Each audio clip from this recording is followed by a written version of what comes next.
Hello बच्चों, good evening सबको। कैसे हैं आप लोग?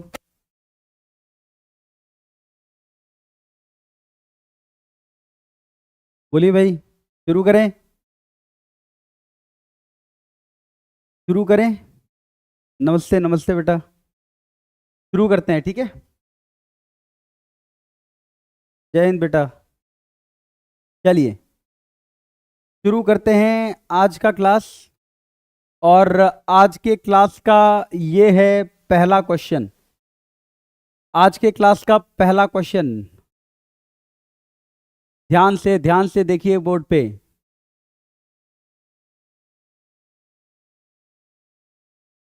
अ सेट ऑफ कॉन्जिक्यूटिव, अच्छा सवाल है, एम अर्थमेटिक मीन से रिलेट करके। Good question.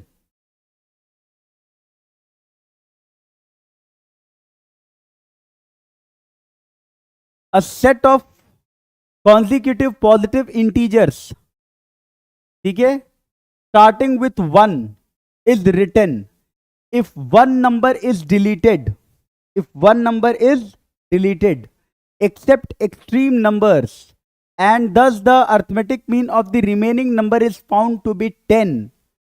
If deleted number is k, then find k minus 5. ये है आपका सवाल, ठीक है। कह रहा है कि पहले n नेचुरल नंबर्स लिए गए, कॉन्जिक्यूटिव पॉजिटिव इंटीजर्स लिए गए एक तरीके से 1 से लेकर के n तक, और उनमें से एक नंबर को क्या कर दिया गया? डिलीट कर दिया गया। बड़ा अच्छा क्वेश्चन है, समझने जरा इसको। एक नंबर को डिलीट कर दिया गया, समझो जरा। मान लो, एक एग्जांपल के तौर पे मैं तुमको समझा रहा हूं। मान लो तुमने, ये क्वेश्चन कह रहा है कि मान लो हमने पहले 10 नेचुरल नंबर ले लिए। तो अगर मैं इन 10 नेचुरल नंबर्स को लूंगा और मैं तुमसे पूछूंगा कि इनका अरिथमेटिक मीन कितना होगा, क्वेश्चन छोड़ दो अभी, क्वेश्चन बस पढ़ लो और इस थ्योरी को समझो। अगर मैं तुमसे इन 10 नंबर्स का अरिथमेटिक मीन पूछूंगा तो तुम कहोगे कि सर आप एक काम करिए, इन सारे नंबर्स को ऐड करके 10 से डिवाइड कर दीजिए।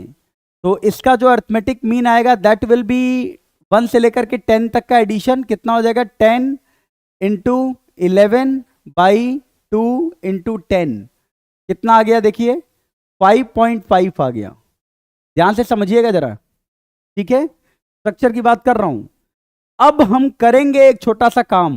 क्वेश्चन में कह रहा है कि अगर मान लो तुम 10 नंबर का एम लो, तो पहले 10 नेचुरल नंबर्स का जो अरिथमेटिक मीन आ रहा है वो कितना आ रहा है? वो कितना आ रहा है? 5.5।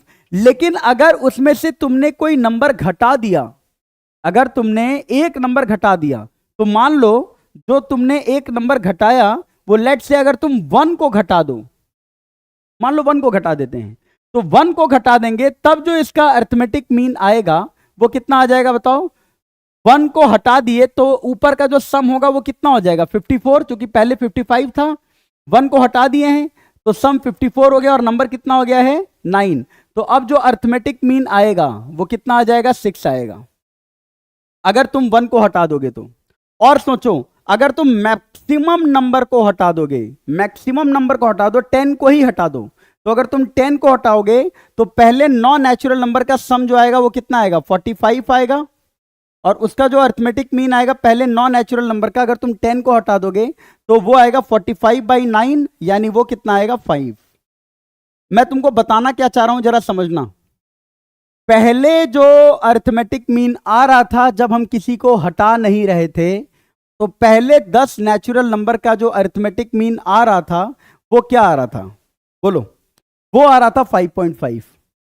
अगर तुमने सबसे छोटे नंबर को हटाया है, सबसे छोटे नंबर को एक नंबर अगर हटाना था, और अगर तुमने सबसे छोटे नंबर को हटाया, बेटा ये अगर समझोगे तभी इस क्वेश्चन को कर पाओगे, इस तरीके के क्वेश्चन को कर पाओगे, नहीं तो ऐसा क्वेश्चन काफी मुश्किल हो जाता है एग्जाम में। जेईई एडवांस 2013 में इसी तरीका का क्वेश्चन पूछा गया था, और ये कॉन्सेप्ट अगर आपको ध्यान में रहेगा तो इस तरह के क्वेश्चन आप बहुत आसानी से कर लेंगे। ध्यान से सुनिएगा। आपको अगर कहा गया कि आप 1 को हटा दिए, जब आप सबसे छोटा नंबर हटाए तो अरिथमेटिक मीन कितना आ गया? 6। जब आपने सबसे बड़ा नंबर हटाया तो अरिथमेटिक मीन कितना आ गया? 5। अभी असली का अरिथमेटिक मीन कितना है? 5.5। इसका मतलब अगर तुम सबसे छोटा नंबर हटा रहे हो तो अरिथमेटिक मीन, जो नेचुरल अरिथमेटिक मीन है, उससे क्या आ रहा है? ज्यादा आ रहा है। ऑब्वियस सी बात है। और जब सबसे बड़ा नंबर हटाओगे तो अरिथमेटिक मीन क्या आएगा? जो ऑब्वियस अर्थमेटिक मीन आना चाहिए उससे कम आएगा। तो क्या मैं इस चीज को ऐसे लिख सकता हूं क्या, ये तो समझाने के लिए था, क्या मैं इस चीज को अब ऐसे समझ सकता हूं कि अगर मेरे पास n नंबर्स का अर्थमेटिक मीन निकालना है, तो अगर मैं जो अर्थमेटिक मीन होगा, ठीक है ना, जो नंबर अर्थमेटिक मीन होगा उसमें जो भी ये चीज रिजल्ट आ रहा है न्यू अर्थमेटिक मीन वो 10 आ रहा है, तो ये जो 10 है ये 100% बड़ा होना चाहिए। n नंबर्स का अर्थमेटिक मीन क्या होगा बोलो, n+1/2, ये n नंबर्स का अर्थमेटिक मीन हो गया। और अगर तुमने इसमें से सबसे बड़े नंबर को घटा दिए हो, सबसे बड़े नंबर को घटा दिए हो, तो जो अब अर्थमेटिक मीन आएगा वो बोलो कितना आ जाएगा, n+1/2 -n, क्योंकि अगर सबसे बड़े नंबर को घटाओगे तो टोटल जो सम होगा सारे नंबर्स का वो होगा n+1/2 -n। और अर्थमेटिक मीन निकालना है तो तुमने एक नंबर को हटाया है, तो टोटल नंबर ऑफ टर्म्स कितने हो गए, n-1। और जब सबसे बड़ा नंबर हटा रहे हो तो जो अर्थमेटिक मीन होगा वो जो असली का अर्थमेटिक मीन है उससे क्या होना चाहिए बोलो, उससे छोटा होना चाहिए। और बड़ा सबसे मैक्सिमम अर्थमेटिक मीन कितना होगा, n+1/2 में से अगर 1 को माइनस कर दें और n-1 डिवाइड कर दें तो ये सबसे मैक्सिमम पॉसिबल अर्थमेटिक मीन है। क्या ये चीज समझ में आ गया क्या, बोलो भाई ये समझ में आ गया क्या? अगर आपने सबसे बड़े नंबर को घटाया तो जो अर्थमेटिक मीन आएगा वो सबसे कम आएगा, अगर आपने सबसे छोटे नंबर को घटाया तो मैक्सिमम अर्थमेटिक मीन आएगा, और जो तुम्हारा अभी का अर्थमेटिक मीन है वो इन दोनों के बीच में होगा। बोलो भाई, बस खत्म, यही खेल था इस क्वेश्चन में। अब जरा देखो इसको सॉल्व कर लो, देखो कितना आएगा। ऊपर वाला जो स्ट्रक्चर आएगा वो आएगा n² + n-2n upon 2 times n-1, ठीक है, less than 10 less than n² + n-2 upon 2 times n-1। ये आ जाएगा क्या, आ जाएगा भाई, बोलो। एकदम सही बोल रहे हो, एक्सट्रीम नंबर को तो हटाना ही नहीं है, इसीलिए तो देखो मैंने यहां पे इक्वल नहीं लगाया है। अगर मैं एक्सट्रीम नंबर हटाता तो यहां पर इक्वल लगाना पड़ता ना बेटा, और अगर मैं 1 को हटाता या एक्सट्रीम नंबर को हटाता तो, मेरी बात समझ में आ रही है क्या? अगर मैं एक्सट्रीम नंबर को हटाता तो मेरे को इक्वल लगाना होता ना, लेकिन मुझे एक्सट्रीम नंबर हटाना ही नहीं है, इसलिए इन्हीं के बीच में होगा, बराबर नहीं हो पाएगा। समझ गए क्या, बोलो बेटा।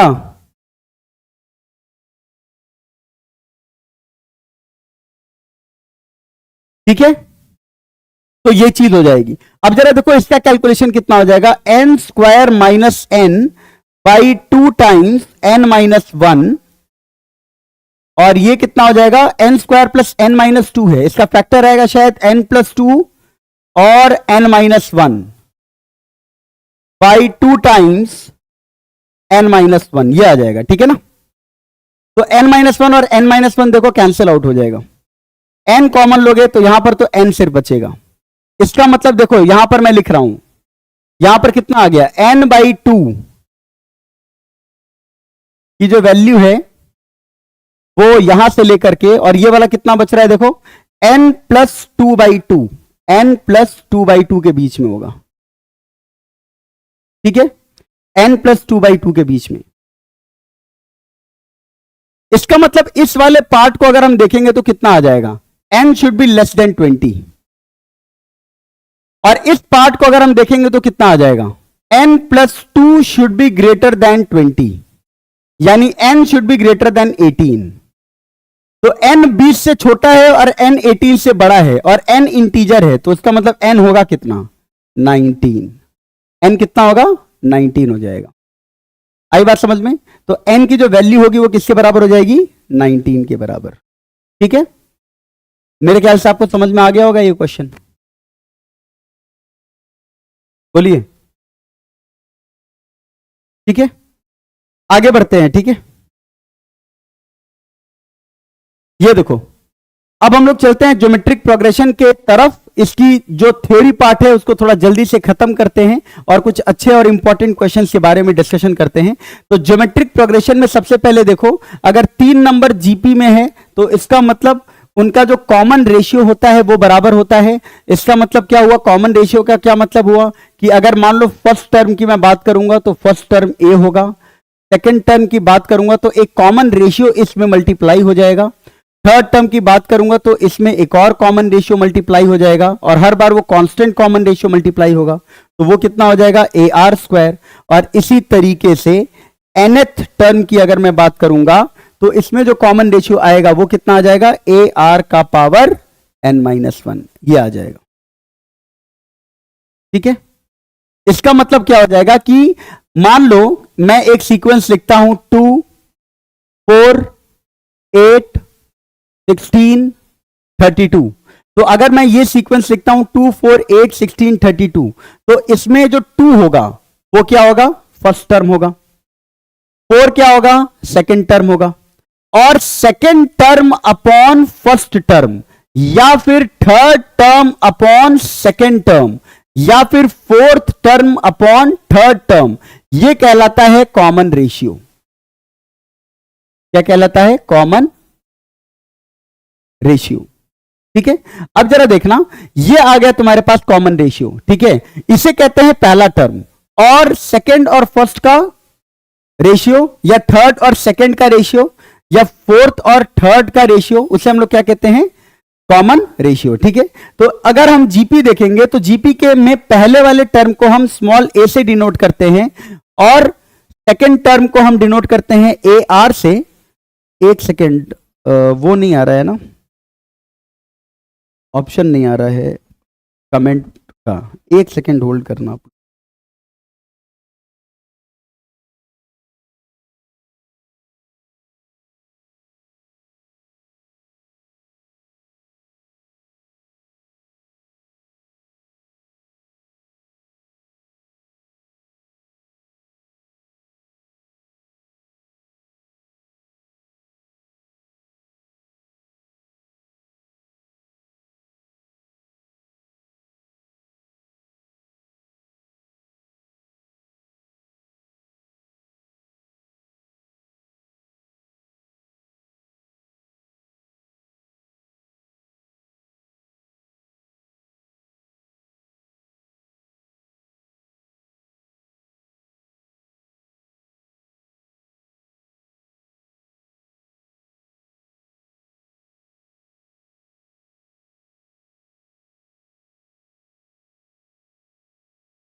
अभी साउंड आ रहा है क्या, अभी साउंड आ रहा है?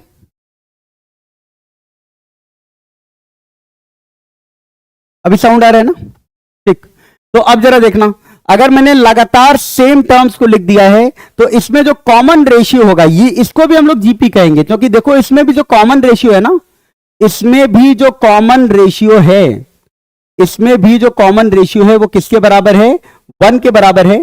तो अगर कोई कांस्टेंट सारे टर्म्स लिखे गए हैं तो वो सारे टर्म्स भी जीपी के ही स्ट्रक्चर में होते हैं और उनका जो कॉमन रेशियो होता है वो 1 होते हैं। मतलब अगर तुम कोई कांस्टेंट टर्म का सीक्वेंस लिखते हो तो वो एपी में भी होता है, क्योंकि उसमें कॉमन डिफरेंस 0 हो जाता है। फॉर एग्जाम्पल 3 3 3 3, तो इसमें कॉमन डिफरेंस 0 है तो वो एपी में है।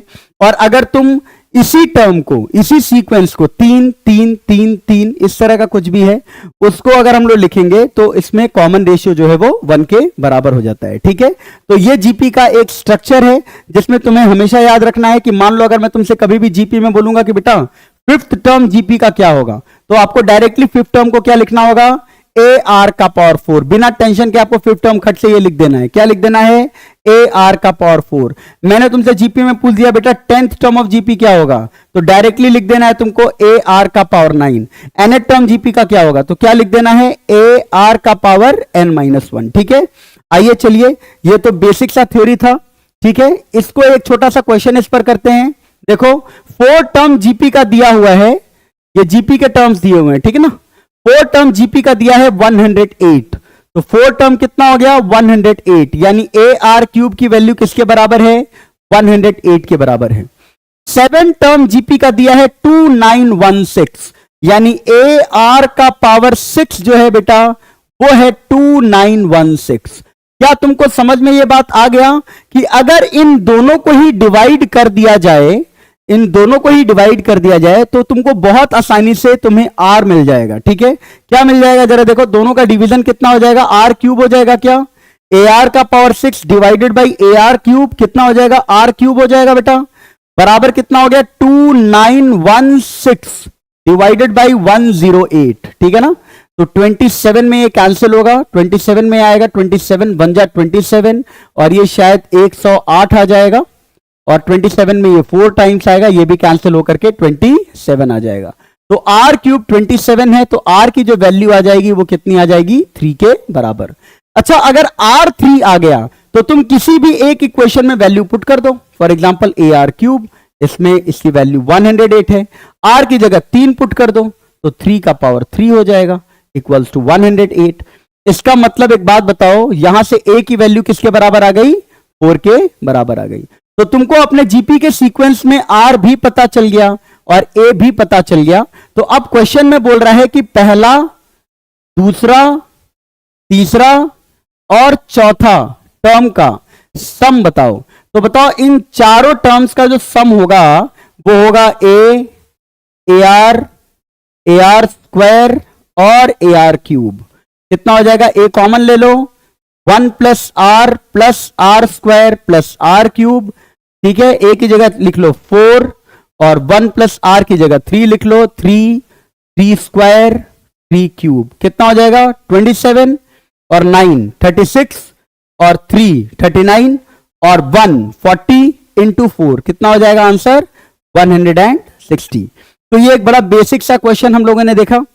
चैप्टर अगर हम इनिशिएट कर रहे हैं बेटा तो पहला ही क्वेश्चन हम कभी भी टफ नहीं दे सकते हैं, पहले हम देखेंगे कि कौन सा बेसिक क्वेश्चन है। और मेरे पढ़ाने का नेचर भी है कि मैं बेसिक से आपको ऊपर की तरफ एडवांस लेवल या हायर लेवल पे लेकर के जाऊंगा। ठीक है, तो बेसिक क्वेश्चंस बहुत इंपॉर्टेंट होते हैं। ऐसा नहीं है कि आप बेसिक को छोड़ करके एकदम हायर वर्जन पे पहुंच जाएं, बेसिक करना काफी जरूरी होता है, क्योंकि बहुत बार ऐसा होता है कि बेसिक क्वेश्चंस में भी हमको बहुत कुछ सीखने को मिलता है। ठीक है, आगे जरा देखते हैं दूसरा क्वेश्चन। ठीक है, देखिएगा, देखो थर्ड टर्म जीपी का 4 है, find product of first 5 terms. GP का थर्ड टर्म क्या है बेटा, जीपी का थर्ड टर्म क्या है 4। आपको बताना है पहले 5 टर्म का प्रोडक्ट।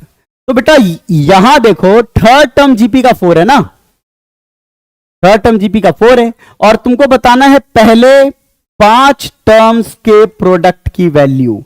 यह क्वेश्चन कह रहा है। तो बेटा इस तरह के क्वेश्चन के लिए तुमको एकदम सिंपल रूल फॉलो करना है जो जीपी में हम लोग किया करते हैं। मतलब अगर तुमसे टर्म बोल दिया है तो वो तुम ए और आर के फॉर्मेट में लिखो ही लिखो। थर्ड टर्म 4 है ना, तो क्या लिखोगे ए आर स्क्वायर की वैल्यू 4। ठीक है, और अगर ए आर स्क्वायर 4 है तो तुमको T1 T2 T3 T4 T5 का प्रोडक्ट बोल रहा है। T1 कितना होगा ए, T2 कितना होगा ए आर, T3 कितना होगा ए आर स्क्वायर, T4 कितना होगा ए आर क्यूब, T5 कितना होगा ए आर का पावर 4। टोटल ए का पावर कितना हो गया देखो 5 और आर का पावर देखो जरा कितना हो गया 1 2 3 4, ऐड करो 4 3 7 दोनों 1 10, यानी ए का पावर 5 आर का पावर 10। क्या तुम ये समझ पा रहे हो कि ए आर स्क्वायर को इसके फॉर्मेट में लिखा जा सकता है, 100% लिखा जा सकता है। वेरी गुड बेटा, आप लोग का आंसर एकदम सही आ रहा है, बहुत बढ़िया।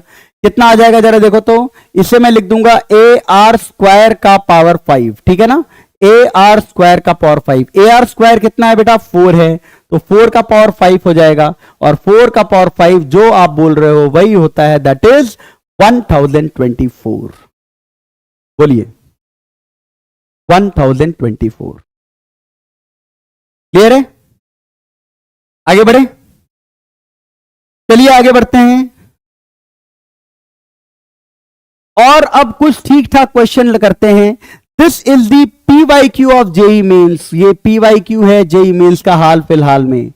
जेई मेंस में इस तरह का क्वेश्चन आते रहता है। और पहले वाले ये करने से क्या होगा कि वेरिएबल थोड़े बढ़ जाएंगे, इसलिए हम यहां वेरिएबल कम करने के लिए हमेशा जीपी को ए आर और ए आर स्क्वायर के फॉर्मेट में लिखते हैं। तो जरा देखो, ये देखो तो यहां पर 2 अपॉन बी की जगह क्या लिख सकते हैं बताओ? बी की वैल्यू कितनी है? आर स्क्वायर बाई 16 है, तो यहां आ जाएगा आर स्क्वायर बाई 16, ठीक है ना, बराबर 1 बाई ए। 1 बाई ए कितना आ जाएगा? 1 बाई आर बाई 16, यानी 1 बाई आर बाई 16, ये कुछ हो जाएगा +6, ठीक है ना, ऐसा आ जाएगा। अब तुम एक काम करो, पूरे के पूरे सीरीज में आर स्क्वायर से मल्टीप्लाई कर दो, कितना आ जाएगा? 32 बाई आर स्क्वायर है, तो 32 बाई आर स्क्वायर कितना हो जाएगा? 32, क्योंकि आर स्क्वायर से तुमने पूरे सीरीज में मल्टीप्लाई कर दिया है। यहां कितना हो जाएगा आर स्क्वायर से मल्टीप्लाई करने पर? 16 आर। और यहां कितना हो जाएगा आर स्क्वायर से मल्टीप्लाई करने पर? 6 आर स्क्वायर। इसका मतलब ये जो सीक्वेंस आया ये किसके बराबर आ गया? जरा देखो तो, 6 r square plus 16 r minus 32 equal to 0। तो 2 यहां पर कॉमन ले लेंगे तो 3 r square plus 8 r minus 16 equals to 0। 16 into 3 होता है 48, तो इसे लिख लेते हैं 3 r square plus 12 r minus 4 r minus 16 equals to 0। यहां से 3 आर बेटा कॉमन आ गया, तो साथ में आया ये r plus 4 minus 4 into r plus 4 equals to 0। R की वैल्यू आपको दिख रही होगी, दो वैल्यू 4/3 और -4। समस्या यह है कि लेना क्या है, तो जरा देखो ए और बी दोनों पॉजिटिव हैं। ए और बी अगर पॉजिटिव है इसका मतलब क्या हुआ बताओ? 1/16 पहला टर्म है, दूसरा टर्म भी है ए, तीसरा बी है, ये भी पॉजिटिव, ये भी पॉजिटिव, ये भी पॉजिटिव। तो अगर तीनों टर्म किसी भी जीपी के पॉजिटिव होते हैं तो जो कॉमन रेशियो होता है वो 100% क्या होता है? पॉजिटिव होता है। समझ में आया कि नहीं बोलो? यस। -4 नहीं लेंगे, क्या लेंगे? 4/3 लेंगे, क्योंकि तीनों टर्म पॉजिटिव है, तो जो कॉमन रेशियो होगा वो हम पॉजिटिव वाला लेंगे, दैट इज 4/3। आई बात समझ में? और अब जरा देखो, अगर तुम r को 4/3 ले लेते हो तो फिर क्या होगा? जरा देखो, r आ गया 4/3। अब हमको क्या करना है? जरा देखो, r अगर 4/3 आ गया तो तुम याद करो a को तुमने क्या माना है? r/16 माना है ना। a को तुमने क्या माना था? r/16। तो a को तुमने माना था r/16 और b को तुमने माना था r²/16। तो जरा बताओ a कितना हो गया? r तो 4/3 लिया ना, तो 4/3 इंटू 16 हो गया। और b कितना हो गया? r की जगह 4/3 का स्क्वायर 16/9 इंटू 16। तो यहां से b आ गया 1/9 और यहां से देखो a आ गया 1/12।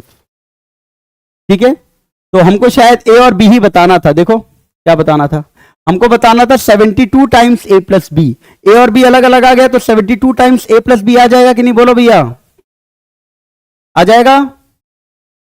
अरे आ जाएगा ना, ए और बी आ गया, देख लो, ए और बी आ गया, देख लो, ए आ गया 1/12, बी आ गया 1/9।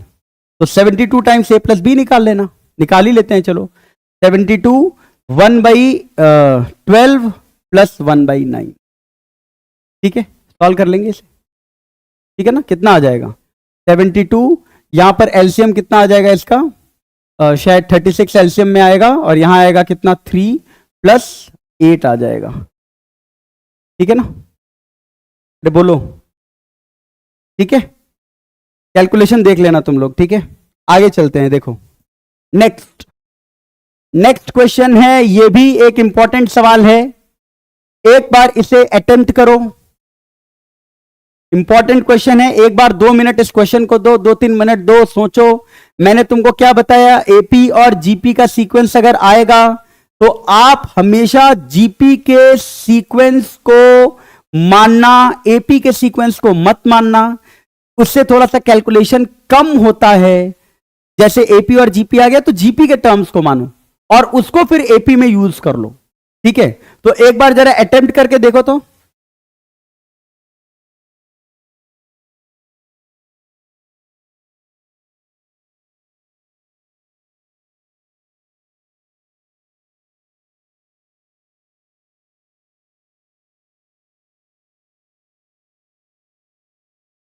अटेम्प्ट करिए बेटा, और एकदम मतलब सीरियस अटेम्प्ट देना है इसको।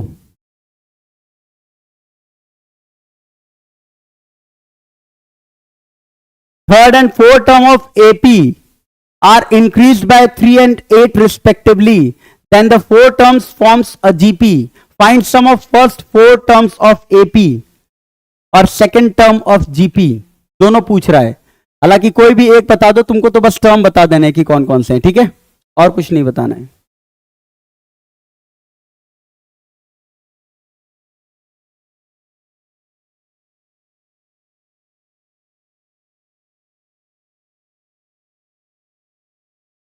हाँ एकदम कराता हूं, ब्लैक बुक कराता हूं, समीर बंसल कराता हूं, ठीक है ना, विनय कुमार एक अच्छी किताब है वो कराता हूं, ठीक है, अच्छी किताब है, ठीक है।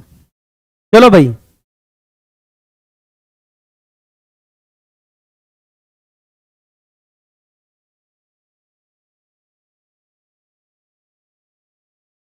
ओके देखते हैं इसको, ठीक है,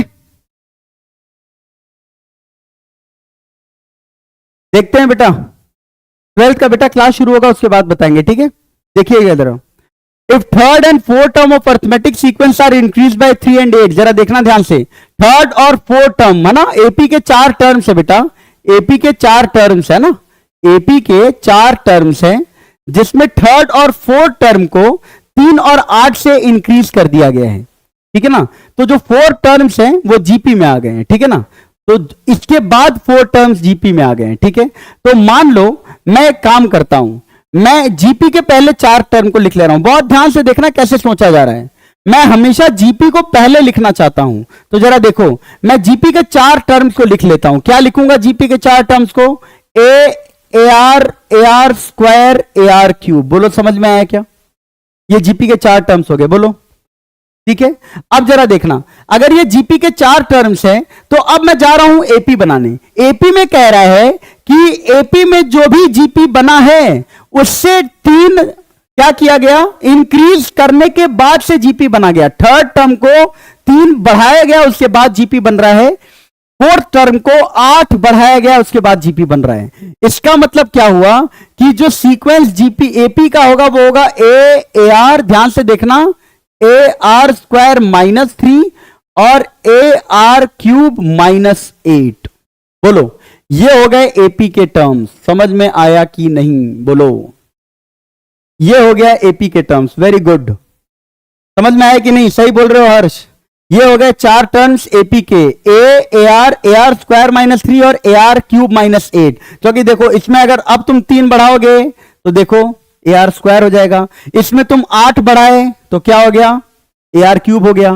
तो अब ये चारों टर्म किस में हो गए, जीपी में हो गए। तो मेरा जो किस्सा है वो इस पे तो जाके खत्म हो ही गया था कि ये जीपी बन गए हैं, लेकिन ये क्या बन गए हैं, एपी बन गए हैं। तो अगर ये एपी बन गए हैं तो मुझे बताओ अब पूरी कैलकुलेशन इसी के बेसिस पे करनी है, क्योंकि अगर ये एपी होंगे तो पहला दूसरा तीसरे टर्म को जरा ध्यान से देखना, पहले दूसरे और तीसरे टर्म के बेसिस पे क्या तुम ये बात कह सकते हो क्या कि बीच वाले का दोगुना बराबर पहला प्लस आखिरी? बोलो ध्यान से देखना जरा कैलकुलेशन, बीच वाले का दोगुना बराबर पहला प्लस आखिरी, ठीक है। ये आ गया फर्स्ट इक्वेशन। चलो सेकंड इक्वेशन क्या होगा जरा देखो। सेकंड इक्वेशन में एक काम करो, आखिर के 3 टर्म्स को जीपी में अगर एपी में मान रहे हो तो आखिर के 3 टर्म्स के लिए बीच वाला टर्म क्या हो गया, बोलो, बीच वाला टर्म हो गया ए आर स्क्वायर -3, तो बीच वाले का दोगुना यानी 2 टाइम्स ए आर स्क्वायर -3 बराबर पहला प्लस आखिरी यानी A R plus A R cube -8, ऐसा हो जाएगा। तो अगर इसे थोड़ा सा कैलकुलेट करोगे बेटा तो ये हो जाएगा 2 AR स्क्वायर और माइनस का 6 है, माइनस का 6 और प्लस का 8 आकर के हो जाएगा प्लस का 2 बराबर AR प्लस AR क्यूब, ठीक है। ये हो गया तुम्हारा सेकेंड इक्वेशन। दोनों इक्वेशन को थोड़ा ध्यान से देखो, दोनों इक्वेशन को थोड़ा ध्यान से देखो, ठीक है। अगर तुम दोनों इक्वेशन को ध्यान से देखोगे तो एक चीज तुमको पता चल जाएगा। क्या पता चल जाएगा, जरा ध्यान से देखो कि इस वाले में पहले वाले इक्वेशन में आर स्क्वायर तक गया है, दूसरे वाले इक्वेशन में आर क्यूब तक गया है। तो अगर मैं पहले वाले इक्वेशन में आर मल्टीप्लाई कर दूं क्या करूं, पहले वाले क्वेश्चन में r मल्टीप्लाई कर दूंगा तो ये AR क्यूब बन जाएगा, और फिर इसको पहले और दूसरे को घटा देंगे तो जो AR क्यूब वाला टर्म है वो खत्म हो जाएगा। ठीक है, तो जरा r मल्टीप्लाई करके देखो कितना आ जाएगा, 2AR स्क्वायर बराबर AR plus AR cube minus 3R, ये हो जाएगा क्या, बोलो। इस वाले को एज इट इज छोड़ दो, 2AR स्क्वायर प्लस 2 बराबर AR प्लस AR क्यूब, ऐसा। क्या अगर तुम इन दोनों को अगर अब सब्ट्रैक्ट करोगे, माइनस करोगे, तो क्या तुमको दिख रहा है क्या कि यहां से जरा देखो, AR क्यूब और AR क्यूब खत्म हो गया, AR और AR भी खत्म हो गया, और 2AR स्क्वायर और 2A स्क्वायर भी खत्म हो गया। तो शायद तुम्हारे पास जो चीज आई वो कितनी आई जरा बताओ तो, 2 बराबर माइनस किए तो ये -2 हो गया, -2 बराबर -3R आ गया, यानी R की वैल्यू आ गई 2/3 आ गई, क्या बोलो, R कितना आ गया, 2/3। क्लियर है क्या, बस एकदम सही, R कितना आ गया, 2/3। समझ में आया क्या बेटा, बस। अब जरा देखो, R अगर 2/3 आ गया तो किसी भी एक इक्वेशन को पकड़ो और R की वैल्यू डाल दो, तुमको A मिल जाएगा, पुट कर दो, 2 इंटू R की जगह 2/3, ठीक है, और A को A ही छोड़ दो यहां पर, इक्वल्स टू यहां पर कितना हो जाएगा, A plus A into R की जगह 2/3 पुट करोगे तो 4/9 हो जाएगा, और साथ में एक -3 है, ठीक है ना। इसको कैलकुलेट कर लेना, इसको कैलकुलेट करोगे तो जरा देखो A कितना आ जाएगा, देखो कितना आ जाएगा, यह है 4/3A बराबर A प्लस 4A/9 -3, कितना हो गया, सबको 9 से मल्टीप्लाई कर दो, चलो 9 से मल्टीप्लाई कर दोगे तो ये 12A हो जाएगा, ये 9A हो जाएगा, ये 4A हो जाएगा, और ये माइनस का 27 हो जाएगा, तो ये 12A है और ये 13A है, तो कितना हो जाएगा बताओ, A बराबर 27 हो जाएगा। तो तुमको A भी पता चल गया, R भी पता चल गया, तो क्या तुमको सारे टर्म्स पता चल गए, क्या बोलो, सारे टर्म्स पता चल गए आपको, हाँ पता चल गए,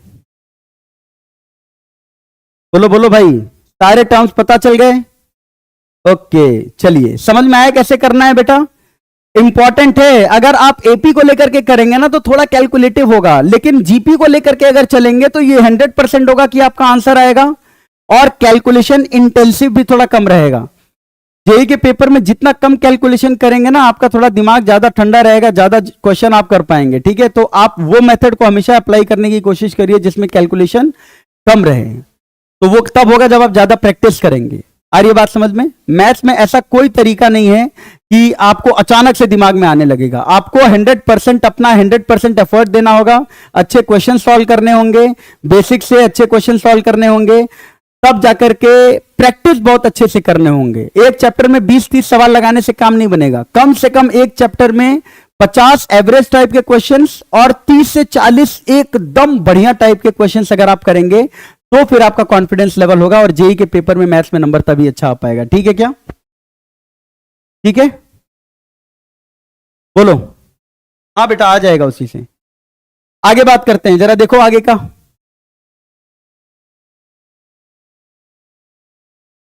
ये जरा देखो,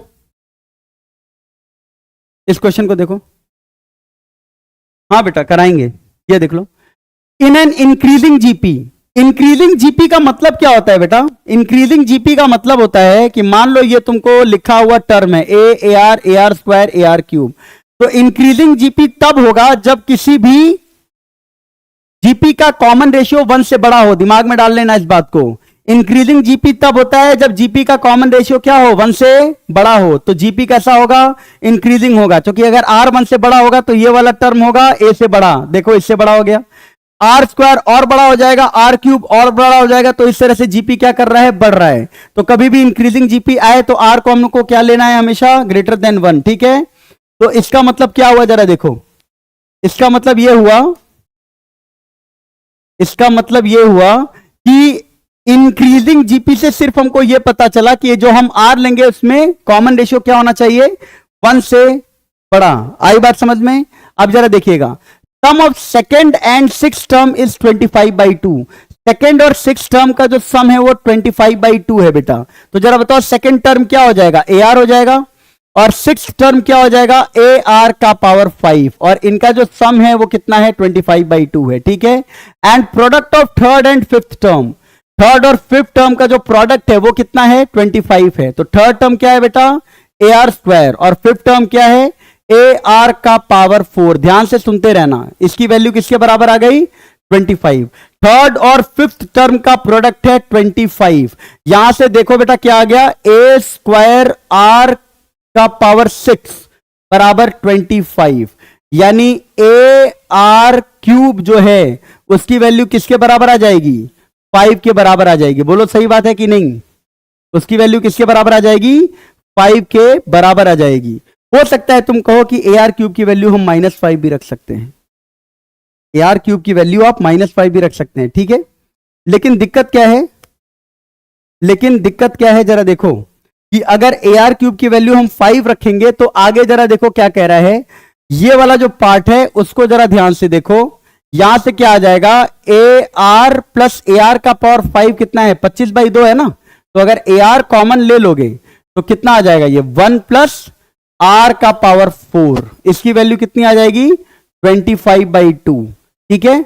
अब यहां से तुम एक काम करो, अपने R को या A की जगह एक काम करो, अपने A की जगह तुम 5/R³ लिख लो, A की जगह 5/R³ लिख लो, कितना हो जाएगा, R into 5/R³ into 1 plus R का पावर 4 इक्वल्स टू 25/2। देखो 5 से ये कैंसिल हो गया 5 टाइम्स में, और एक यहां से R² आ गया, तो ये पूरा का पूरा कितना आ रहा है, देखो 1/R² plus R² equals to 5/2 आ रहा है क्या, 1/R² plus R² equals to 5/2।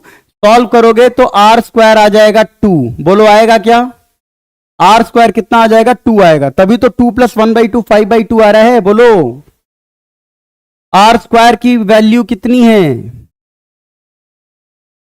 R² का वैल्यू कितना है, 2। समझ में आ रहा है ना बेटा, 2 प्लस 1/2 5/2 हो गया। तो R² अगर 2 है तो R की वैल्यू तुम प्लस माइनस √2 लिखोगे, लेकिन क्वेश्चन में इंक्रीजिंग जीपी है तो R को क्या लोगे, सिर्फ और सिर्फ प्लस √2 लोगे। R की वैल्यू √2 आ गई, ठीक है। R अगर √2 आ गया तो R की जगह रखने पर तुमको क्या मिल जाएगा, R की जगह √2 रखने पर तुमको मिल जाएगा फर्स्ट टर्म। जरा रख के देखो तो, R की जगह √2 रख दो तो A इंटू √2, R की जगह √2 रखोगे तो R² कितना हो जाएगा, R² 2 हो जाएगा, R का पावर 4 कितना हो जाएगा, 4 हो जाएगा। तो 4 प्लस 1 ये कितना हो गया, 5। समझ में आ रहा है कि नहीं आ रहा है, बराबर कितना हो गया, 25/2। सिंपल सा कैलकुलेशन कर रहा हूं मैं, ये कैंसिल आउट हो गया 5 टाइम्स में, तो A की वैल्यू आ गई 5/2√2, A की वैल्यू आ गई 5/2√2। बोलो भाई ठीक है क्या, A की वैल्यू आ गई 5/2√2 और R की वैल्यू आ गई √2। तो कह रहे हैं 4, 6 और 8 टर्म का सम बताओ, 4th, 6th और 8th टर्म का सम क्या हो जाएगा, AR³ प्लस AR का पावर 5 प्लस AR का पावर 7। AR³ ले लो common, 1 plus R² plus R का पावर 4। ये तो बड़ा अच्छा हो गया भाई। देखो इतना कैलकुलेशन करने का भी कोई फायदा नहीं हुआ, क्यों, क्योंकि जरा देखो यहां पर AR³ है और R² और R का पावर 4 है। क्या AR³ तुमने पहले से ही निकाल रखा है क्या, देखो निकाल रखा है, कितना निकाल रखा है, 5। आई बात समझ में, यस, यहां आ गया 5 और 1 प्लस R² कितना है, R√2 है, R√2 है तो R² कितना होगा, R² 2 होगा और R का पावर 4 हो जाएगा। तो यह आंसर हो जाएगा 35। समझ में आया क्या, यस, निकालने की जरूरत ही नहीं है। अरे समझ में बात आई, ओके, समझ में बात आई तो आगे चलते हैं, जरा देखो, ठीक है। Sum of n terms of GP की तरफ बढ़ते हैं, sum of n terms of GP की तरफ बढ़ते हैं। तो sum of n terms of GP में हम सबसे पहले क्या पढ़ेंगे, क्या देखेंगे, यहां देखो जल्दी से इसके थ्योरी की बात को हम लोग खत्म कर देते हैं, फिर क्वेश्चंस पर आएंगे। Sum of n terms of GP का मतलब हुआ कि जितने जीपी के टर्म्स हैं, जितने जीपी के टर्म्स हैं उन सबको तुमने क्या किया है, ऐड कर दिया है। देखो ये एन टर्म्स हैं, सारे एन टर्म्स को क्या करना है, ऐड करना है। तो सारे एन टर्म्स को अगर ऐड करूंगा तो इसे मैं लिख लेता हूं सम ऑफ एन टर्म्स। कभी भी किसी भी क्वेश्चन में, भले वो जीपी हो चाहे ना हो, कभी भी किसी भी क्वेश्चन में जीपी हो चाहे ना हो, अगर कॉमन रेशियो की चीज आ गई है तो हमेशा सॉल्व करने के लिए एसएन को कॉमन रेशियो से मल्टीप्लाई कर दिया करो। यह हमेशा ध्यान रखना तुम लोग।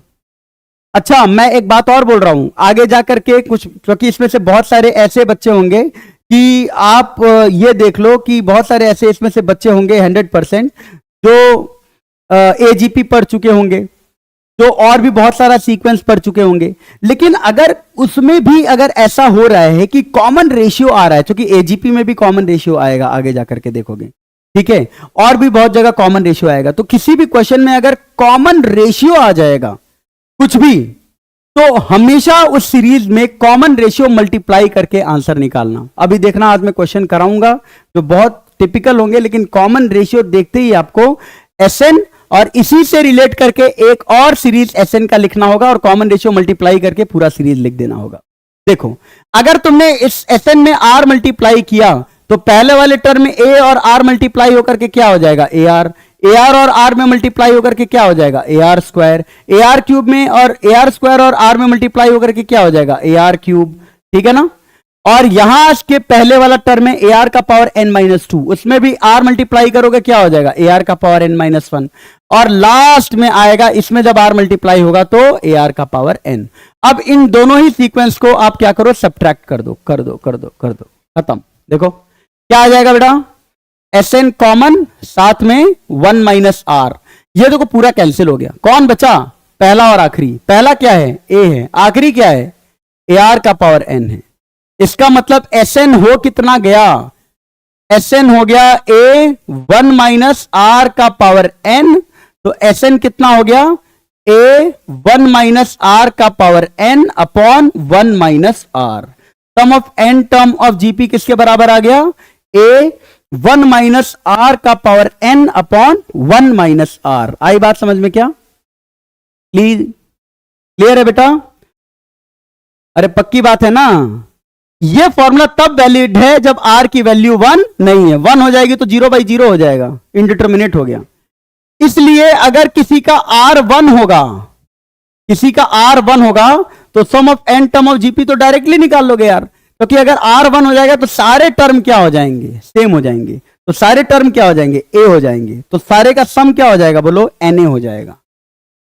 यानी जीपी में अगर सम ऑफ एन टर्म में अगर कॉमन रेशियो 1 है तो sum of n term of GP की वैल्यू कितनी हो जाएगी, ए एन, सारे के सारे टर्म ए हो जाएंगे, एन टाइम्स ऐड होकर के ए एन हो जाएगा।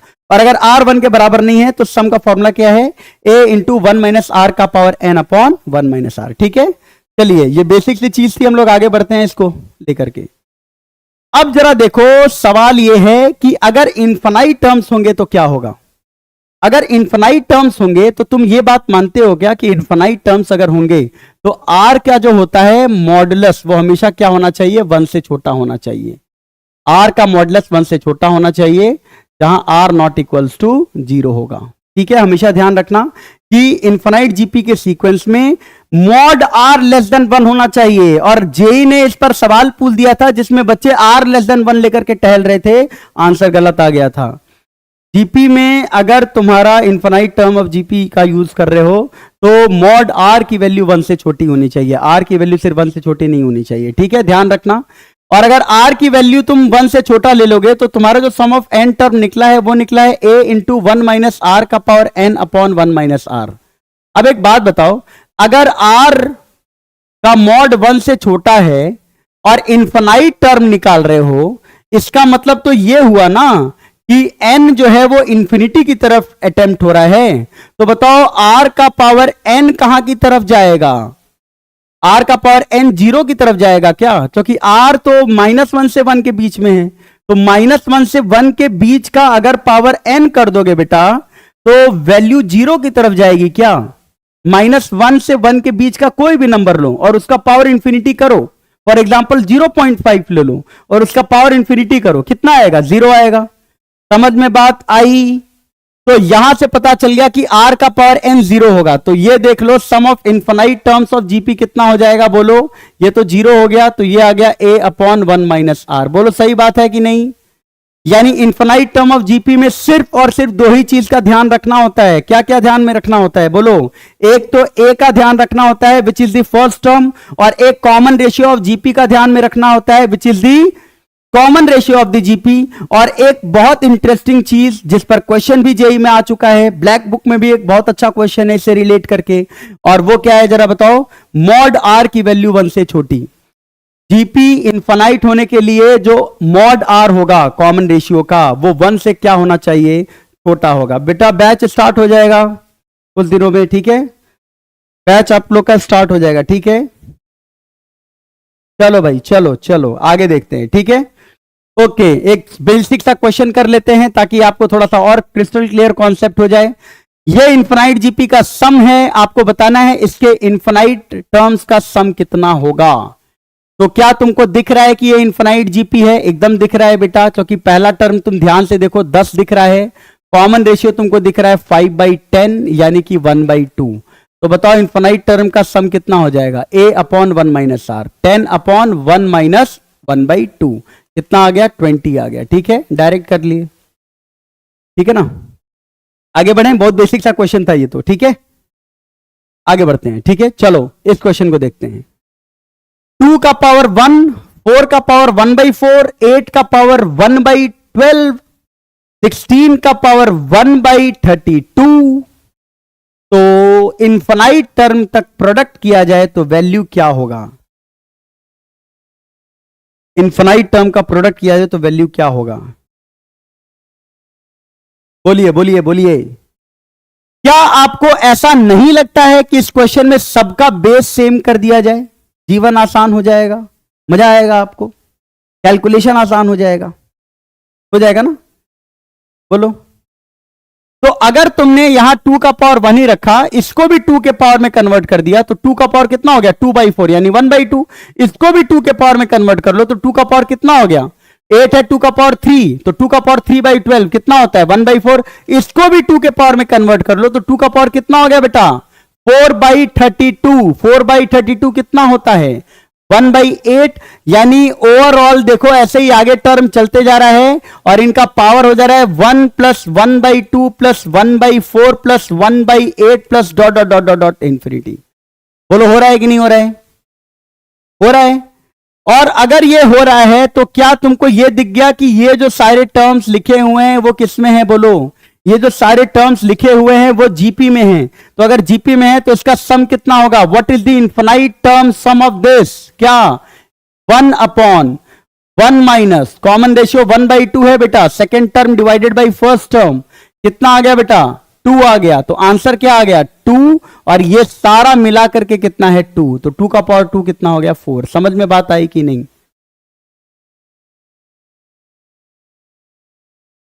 ठीक है भाई, चलो आगे देखते हैं। आगे देखो, आगे एक ऐसा क्वेश्चन है, जरा अटेम्प्ट करना तुम लोग। एक इक्विलेटरल ट्रायंगल है, एक इक्विलेटरल ट्रायंगल है, साइड लेंथ है उसका 8। ध्यान से सुनना क्वेश्चन।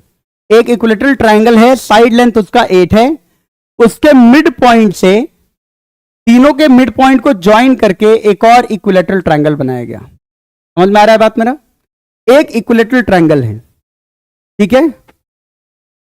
एक इक्विलेटरल ट्रायंगल है जिसका साइड लेंथ है 8 और इक्विलेटरल ट्रायंगल के मिड पॉइंट को ज्वाइन करते हुए एक ट्रायंगल बनाया गया। फिर जो ट्रायंगल बना उसके मिड पॉइंट को फिर ज्वाइन किया गया। जैसे ये ट्रायंगल बना, इसके मिड पॉइंट को फिर ज्वाइन किया गया और इसके मिड पॉइंट को ज्वाइन करके फिर एक ट्रायंगल बनाया गया, ठीक है? और उसके बाद से हम फिर क्या कर रहे हैं? उसके बाद फिर से हम जो ट्रायंगल आया उसके मिड पॉइंट को भी ज्वाइन करके एक और ट्रायंगल बना रहे हैं। This process repeats infinite time. ये प्रोसेस दिन भर रात भर किया जा रहा है, खाली है, आदमी छुट्टी पे है, कोई काम नहीं है तो यही कर रहा है। ठीक है, सबसे पहले क्या किया गया, एक इक्विलेटरल ट्रायंगल लिया गया। ठीक है, इस इक्विलेटरल ट्रायंगल के मिड पॉइंट को ज्वाइन करके एक और ट्रायंगल बनाया गया। फिर जो दूसरा ट्रायंगल बन रहा है उसके मिड पॉइंट को ज्वाइन करते हुए एक और ट्रायंगल बनाया गया। फिर जो तीसरा ट्रायंगल दिखा उसके मिड पॉइंट को ज्वाइन करते हुए एक और ट्रायंगल बनाया गया। ऐसे ही सारे के सारे ट्रायंगल बनाए गए जा रहे हैं, जितना बन सकता है इनफिनाइट तक ट्रायंगल बनाए जा रहे हैं। क्वेश्चन है find the sum of perimeter of all such triangle formed, all such infinite triangles formed. Find the sum of perimeter of all such infinite triangles formed. ठीक है, बता दो, बताओ बताओ बताओ, जल्दी से बताओ।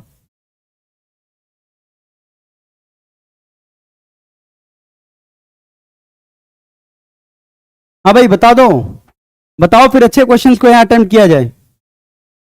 लड्डू सवाल है, एकदम लड्डू है, कुछ नहीं है, ये बहुत इजी क्वेश्चन है। ठीक है, क्वेश्चन तो अब शुरू होगा, अभी तक तो ट्रेलर था बस। ठीक है, बेसिक था, क्वेश्चन अब हम लोग करेंगे, दिमाग वाले बढ़िया। बोलो भाई, क्या सबसे बड़ा वाला जो ट्रायंगल बन रहा है उसका पेरीमीटर क्या है? फर्स्ट ट्रायंगल का पेरीमीटर, फर्स्ट ट्रायंगल का पेरीमीटर, बोलो बोलो, फर्स्ट ट्रायंगल का पेरीमीटर क्या है? फर्स्ट ट्रायंगल का पेरीमीटर है 24। क्लियर है क्या? जो सेकंड ट्रायंगल बना वो देखो इनके मिड पॉइंट को ज्वाइन करके बन रहा है ना, तो ये वाला साइड और ये वाला साइड पैरेलल है, तो मिड पॉइंट थ्योरम से क्या हो जाएगा बताओ? अगर ये 8 है तो ये क्या हो गया, उसका आधा 4, तो ये भी 4 हो गया, क्योंकि ये भी इसके पैरेलल है। तो मिड पॉइंट थ्योरम से ये 8 है तो ये भी 4 हो गया, ये 8 है तो ये भी 4 हो गया। तो जो सेकंड वाला ट्रायंगल बन रहा है वो पहले वाले ट्रायंगल के साइड लेंथ के हाफ के बराबर है। ठीक है ना? तो सेकंड ट्रायंगल जो बनेगा, सेकंड ट्रायंगल का जो पेरीमीटर होगा वो कितना आ जाएगा बताओ? सेकंड ट्रायंगल का साइड लेंथ 4 आ गया ना, तो पेरीमीटर आ जाएगा 12। इसी तरह जो थर्ड ट्रायंगल बनेगा उसको जरा ध्यान पूर्वक देखो। जो थर्ड ट्रायंगल बनेगा जो ग्रीन कलर से मैंने बनाया है उसका भी साइड लेंथ 2 2 2 हो जाएगा। समझ में आ रहा है ना? आधा हो जाएगा, तो कितना हो जाएगा? 2 + 2 + 2 यानी 6। इसका मतलब ये प्रोसेस इनफिनाइट पार बन रहा है, यानी 24 12 6, अगली बार और आधा हो जाएगा 3। इनफिनाइट पैरामीटर्स ऐड होते जाएंगे, तो आंसर जो आएगा इसके इनफिनाइट सम का, देखो ये जीपी में है, इनफिनाइट जीपी में है, जिसका पहला टर्म 24 है। Common ratio second term divided by first term है, 12/24 यानी 1/2, तो 1 - r हो गया 1/2। आंसर कितना आ जाएगा? 48। समझ में आया कि नहीं? बोलो यस। 48 यस। ठीक है, ओके ओके, आगे हम लोग देखते हैं फिर और क्वेश्चंस। ठीक है, चलो ये क्वेश्चन एक बार अटेम्प्ट करो, 2 मिनट का टाइम दे रहा हूं। वो करेंगे बेटा ज्योमेट्री में, फिर मजा खत्म हो जाएगा क्लास का। ठीक है, वो कर लेंगे हम लोग बाद में। ठीक है, जब पढ़ेंगे ना पूरा तो उसमें कर लेंगे। ठीक है, ट्रिग्नोमेट्री से भी करूंगा उसको प्रूफ। ठीक है, चलो ये कर लो, ये क्वेश्चन जरा 2 मिनट अटेम्प्ट करो, 2 मिनट दीजिए इस क्वेश्चन को।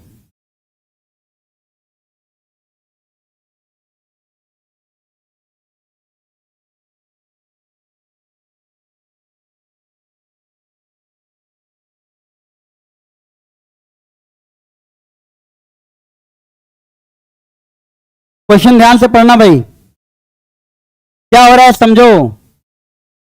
एक फुटबॉल को ड्रॉप किया गया 6 मीटर से, फुटबॉल को ड्रॉप किया गया एक हाइट से, वो क्या है? 6 मीटर का हाइट है। फुटबॉल क्या करता है? हर बार रीबाउंड होता है 2/3 of the height it has fallen through. मतलब पहले अगर वो 6 मीटर से गिरा, उसके बाद वो क्या होगा? 2/3 रिबाउंड होगा। मतलब ये आएगा 2/3 हाइट तक ऊपर। और बेटा जब ऊपर आया है बॉल तो ऐसा थोड़ी ना कि हवा में लटका रहेगा, नीचे भी आएगा वो, ऑब्वियस सी बात है, और उतना ही नीचे आएगा।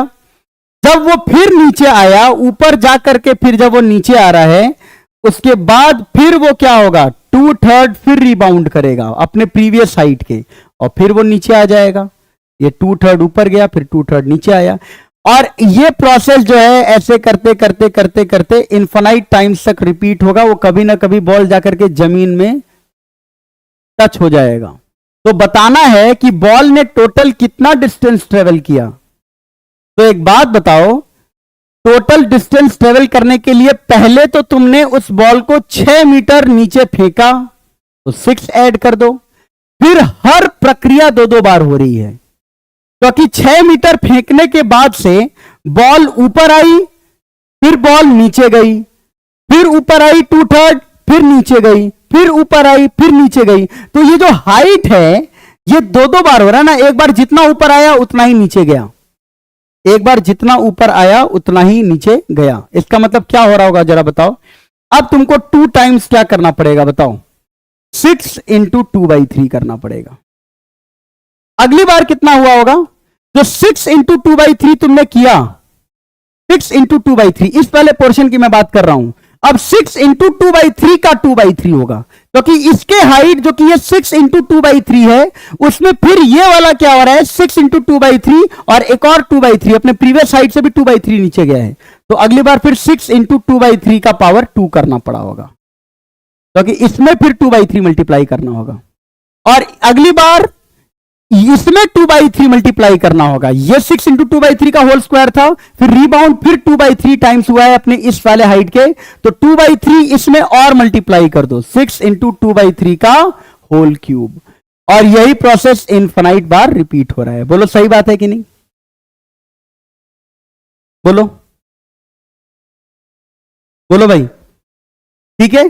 कितना हो जाएगा जरा देखो, 6 + 2 × एक काम करो, 6 को भी बाहर निकाल लो, ठीक है ना, 6 को भी बाहर निकाल लो।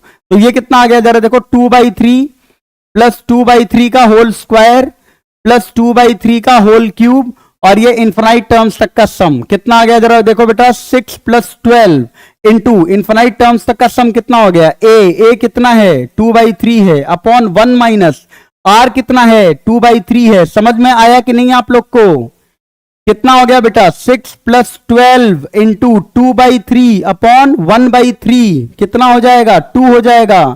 12 × 2 24 + 6 कितना हो गया, 30 मीटर बॉल ट्रेवल किया। गलत कैलकुलेशन है रॉयल म्यूजिक, 30 मीटर ट्रेवल किया बॉल ने। देख लो भाई, समझ में बात आई क्या, क्लियर हुआ, कंफर्म बोलो, ठीक है। चलो आगे वाला क्वेश्चन देखो, आगे ये क्वेश्चन देखो, very good question, JEE advance में पहले आ चुका है ये क्वेश्चन, जरा देखना इसको, जेई एडवांस में ये क्वेश्चन आ चुका है। फाइंड, ऑप्शन बताना है कौन से सही है, ठीक है ना, इनमें से तुमको बताना है कि विच ऑप्शन इज करेक्ट, ठीक है। ध्यान से देखो, थीटा एंगल जो है वो 0 से बड़ा है, थीटा और फाई 0 से π/2 के बीच में है, एक्स है सिग्मा n बराबर 0 से फाई कॉस का पावर 2n थीटा, y है सिग्मा n बराबर 0 से इंफिनिटी साइन 2 का पावर n फाई, और z है सिग्मा n बराबर 0 से इंफिनिटी कॉस का power 2n theta into sine का पावर 2n फाई, ठीक है ना। ये क्वेश्चन है, जरा ध्यान से देखना। क्या इस वाले रिलेशन को तुम ऐसे लिख सकते हो क्या, चलो पुट करो वैल्यू, देखो n की जगह 0 पुट करोगे तो 1 आएगा, n की जगह 1 पुट करोगे तो कॉस स्क्वायर थीटा आ जाएगा, 2 पुट करोगे तो कॉस का पावर 4 थीटा आएगा, और ये आगे सीक्वेंस चलता गया। क्या तुमको ये समझ में आ रहा है कि ये जीपी का इनफाइनाइट टर्म्स का सीरीज है, 100% समझ में आ रहा होगा बेटा कि ये तो जीपी के इनफाइनाइट टर्म का सीरीज है, जिसका पहला टर्म 1 है और कॉस स्क्वायर थीटा इसका कॉमन रेशियो है। तो बताओ इसमें क्या कर देंगे भाई, 1/a/1 - r, यानी 1 - cos स्क्वायर थीटा हो जाएगा, ठीक ना। इसका मतलब बताओ x की वैल्यू कितनी हो गई, बोलो 1 अपॉन कितना हो गया, साइन स्क्वायर थीटा। थोड़ा बहुत अच्छे से समझना इस क्वेश्चन को, क्योंकि इस क्वेश्चन में ना दिक्कत होता है बच्चों को। तो साइन स्क्वायर थीटा की वैल्यू कितनी हो गई, 1/x। ठीक है, अच्छा अच्छा, एक चीज जरा देखो, थोड़ा नजर पारखी रखा करो। क्यों रखा करो, देखो यहां पर क्या आएगा, साइन का पावर 2n5 है ना, तो डायरेक्टली तुम लिख सकते हो ना, y की वैल्यू डायरेक्टली लिख लो, कितना हो जाएगा बताओ, 1 upon 1 minus sign square five, यानी कि 1 अपॉन कॉस स्क्वायर फाइव आएगा। तो मैं डायरेक्टली लिख दूं क्या, यहां से आएगा cos square five. Similarly you can write cos square five बराबर 1/y। बोलो, ये लिख लोगे, समझ में आया क्या। और इस वाले में क्या लिख लोगे, n की जगह 0 डालोगे तो फर्स्ट टर्म कितना आ जाएगा, 1 अपॉन 1 माइनस कॉमन रेशियो क्या आएगा, n की जगह 1 डालो, cos square theta sine square five, तो cos square theta sine square five. ध्यान से देखना, अप्रोच ध्यान से देखना, ये हो गया z। अब दिक्कत यह है कि आपका जो थीटा निकला है वो साइन स्क्वायर के टर्म्स में निकला है, और फाइव जो निकला है वो कॉस स्क्वायर फाइव के टर्म्स में निकला है। तो आप क्या करेंगे, साइन स्क्वायर थीटा को कॉस स्क्वायर थीटा बनाएंगे, क्योंकि यहीं पर वैल्यू पुट करना है, क्योंकि तुमको एक्स वाई जेड के टर्म्स में सारा आंसर देना है भाई। तो तुम कॉस स्क्वायर थीटा जो लिखा हुआ है उसको यहां से कॉस स्क्वायर थीटा निकाल लो एक्स के टर्म्स में, और साइन स्क्वायर फाइव निकाल लो वाई के टर्म्स में, और यहां पुट कर दो, आंसर आ जाएगा। देखो कैसे, साइन स्क्वायर थीटा 1/x है ना, तो माइनस साइन स्क्वायर थीटा कितना होगा, बोलो -1/x। तो 1 माइनस साइन स्क्वायर थीटा कितना होगा, 1 minus sine square theta 1 minus 1/x। तो कॉस स्क्वायर थीटा कितना हो गया, 1 माइनस 1/x। समझ में आया क्या, बोलो, समझ में आया, बहुत बढ़िया, कॉन्ग्रेचुलेशन, आपका पेपर अच्छा हुआ। ठीक है, बोलो, ठीक है ना। इसी प्रकार से इस वाले के लिए जरा देखना क्या है, यहां पर क्या हो जाएगा, जरा देखो, कॉस स्क्वायर फाइव 1/y है, तुमको साइन स्क्वायर फाइव में कन्वर्ट करना है, तो माइनस का कॉस स्क्वायर फाइव कितना हो जाएगा, माइनस का 1/y। 1 minus cos square five कितना हो जाएगा, 1 minus 1/y। Sign square five कितना हो गया, 1 माइनस 1/y। खत्म कहानी। ये दोनों वैल्यू जो आए, ये दोनों वैल्यूज जो आए तुम्हारे पास, क्या क्या आया, एक तो ये आया और एक तो ये आया। ये दोनों वैल्यूज इसमें उठा करके रख दो। मतलब क्या करना है, जरा देखो, देख लो ध्यान से। z बराबर, अगले पेज पे लिख रहा हूं मैं, z बराबर क्या था, z बराबर था 1 अपॉन 1 माइनस क्या था, जरा देख लो, 1 minus cos square theta sine square five, cos square theta sine square five, cos square theta और बोलो क्या, साइन स्क्वायर फाइव। ठीक है, अब एक काम करो, z बराबर 1 अपॉन 1 माइनस क्या हो जाएगा, जरा देखो, कॉस स्क्वायर थीटा की जगह क्या पुट करोगे बताओ, कॉस स्क्वायर थीटा की जगह 1 माइनस 1/x पुट कर दो, साइन स्क्वायर फाइव की जगह 1 माइनस 1/y, 1 माइनस 1/x और 1 माइनस 1/y। ये पूरा कैलकुलेशन करो, जरा देखो कितना आ रहा है, z equals to 1 upon 1 minus, ये क्या है जरा देखो, x minus 1 y minus 1 upon x y. ये आ गया क्या, बोलो, इसका मतलब ये कितना आ जाएगा, जरा देखो, z इक्वल्स टू कितना आ जाएगा, देखो जरा, z इक्वल्स टू ऊपर ये एक्स वाई चला जाएगा, और यहां आ जाएगा x y minus x minus 1 into y minus 1। थोड़ा सा और कैलकुलेट कर लो इस वाले पार्ट को, कितना आ जाएगा, z equals to x y upon, देखो एक्स वाई कैंसिल हो रहा है, एक्स वाई माइनस ये पार्ट कितना आ रहा है, x into y, x y साथ में minus x minus y plus 1, minus x minus y plus 1, खत्म। z बराबर कितना आ गया, देखो, एक्स वाई साथ में एक्स वाई से x y cancel, x plus y minus 1, minus से मल्टीप्लाई हुआ था, ये कितना आ गया, z x plus z y minus z बराबर एक्स वाई, ऐसा आ गया। ठीक है, अब जरा ऑप्शन देखो कैसा कैसा है, ऑप्शन देख लो कैसा है, देखो एक option x y plus z का है और एक option x y minus z का है। तो क्या एक्स वाई प्लस जेड का कोई ऑप्शन है क्या, हाँ है, देखो यहां पर z कॉमन ले लो तो x प्लस वाई और एक्स वाई प्लस जेड आ गया, एक्स वाई प्लस जेड आ गया। तो एक्स वाई प्लस जेड कितना आ गया, z into x plus y. आई बात समझ में क्या? देखो कोई ऑप्शन है क्या, z x y plus z बराबर x plus y into z, देख लो एक्स वाई प्लस जेड बराबर x plus y into z. Clear हो गया क्या?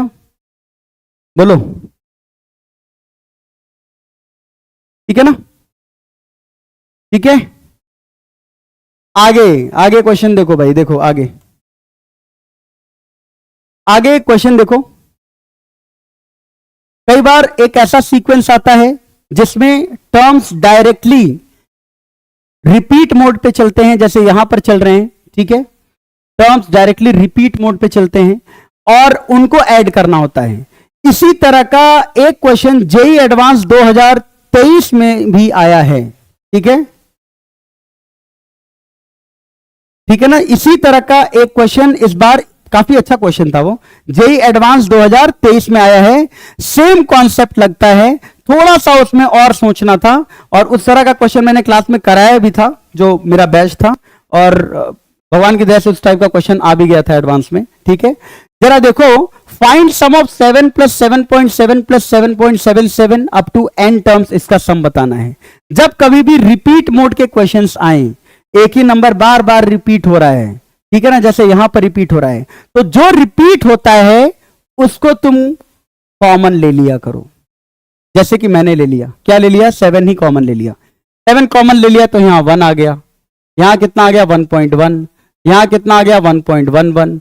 इसी तरह से n टर्म्स तक चीजें ऐड हो गई, ठीक है? बहुत बढ़िया। फिर तुम एक काम किया करो, 1 को हमेशा क्या बना दिया करो, 9 बना कर दिया करो। याद रखना है इसका तरीका, आप हमेशा जो भी चीज रिपीट मोड में चलता है उस चीज को तुम क्या कर लो, कॉमन ले लो, जैसे कि मैंने ले लिया। उसके बाद जो भी चीज रिपीट मोड में अब 111 के फॉर्म में हो गया उसको 9 बना लो। क्यों 9 बनाओगे, अगले वाले स्टेप में बनाऊंगा।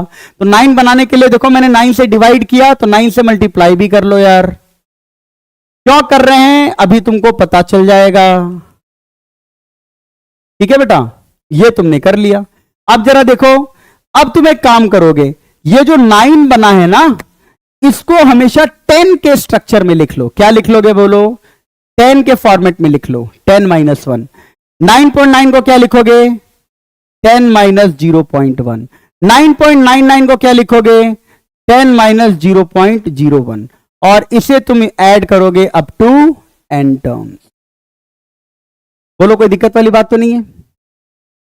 कोई प्रॉब्लम, दिक्कत, परेशानी? समझ में आ रहा है अच्छे से?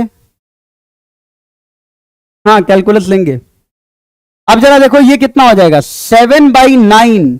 और अब जरा देखो बेटा, ये 10 कितनी बार ऐड हुआ है, एक बार यहां ऐड हुआ, एक बार यहां ऐड हुआ, थर्ड टर्म में भी ऐड हुआ, nth टर्म में भी ऐड होगा। इसका मतलब 10 जो है वो n बार ऐड हो गया। बहुत अच्छी बात है। माइनस, अब क्या ऐड हो रहा है जरा देखो, 1, फिर 1/10, फिर 1/10 स्क्वायर, फिर अगला 1/10 क्यूब, और कब तक ऐड होगा, n टर्म्स तक। तुम देखो कितने अच्छे से ये वाला जो सीरीज है ये जीपी का सीरीज बन गया। बोलो बन गया कि नहीं बन गया, बोलो भाई। ठीक है, अब जरा देखना, ये आ गया कितना, 7/9 इंटू 10n। ठीक है, अगले पेज पे मैं बता रहा हूं, 7/9 इंटू 10n माइनस, अब जरा देखो यहां पर क्या हो जा रहा है। ठीक है, यहां पर कितना हो गया, ये पूरा जीपी का सीरीज बन रहा है। ठीक है ना, ये पूरा का पूरा क्या बन रहा है, जीपी का सीरीज बन रहा है। अब जरा देखो, अगर ये जीपी का सीरीज बन रहा है तो इसमें जीपी का फॉर्मूला लगा दो एन टर्म्स का।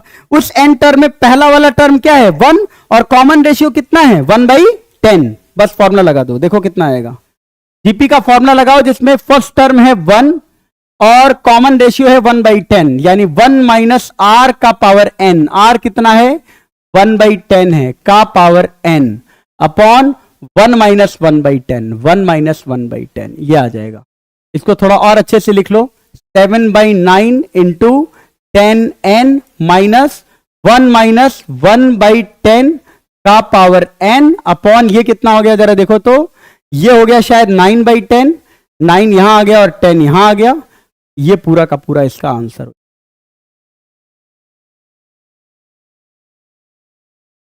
बोलो भाई, क्लियर हो गया?